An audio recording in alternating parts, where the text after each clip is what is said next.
How to blur multiple faces in CapCut PC.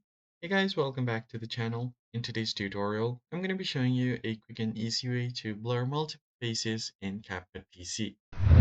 Let's just get started. First thing first, you need to go ahead and import your media. So I'll just go over to CapCut library and search for people. And let me just quickly add this clip right here. And click on this plus icon. Once the clip has been added to your timeline, you want to go over to the Effects tab at the top and simply search for blur effect.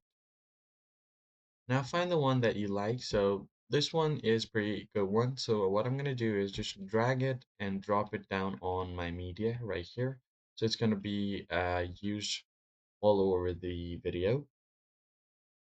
Once that is done, you want to head over to the Mask tab at the right hand side, then click on Add Mask. From there, you'll find this option to adjust your mask. You can select different shapes. So let me just quickly do a circle to cover their face. Just move this over to the face of the person. And down below, you have an option to track your mask. You can select both direction and then tap on track. So AI is going to help you track your entire subject and you don't have to do anything manually. You could do it manually by adding keyframes just like this, but this is going to do it automatically for you. Once that is done, you can do the same thing for the second person as well. So what I'll do here is, again, add the blur effect over to the video, then go to the start of the video here, and again, add a mask.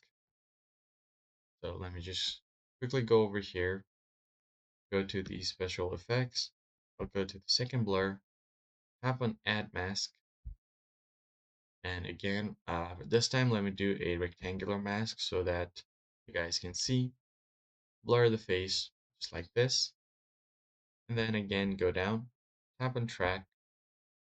It's going to process the video and add other key points or keyframes throughout the video, and you're good to go.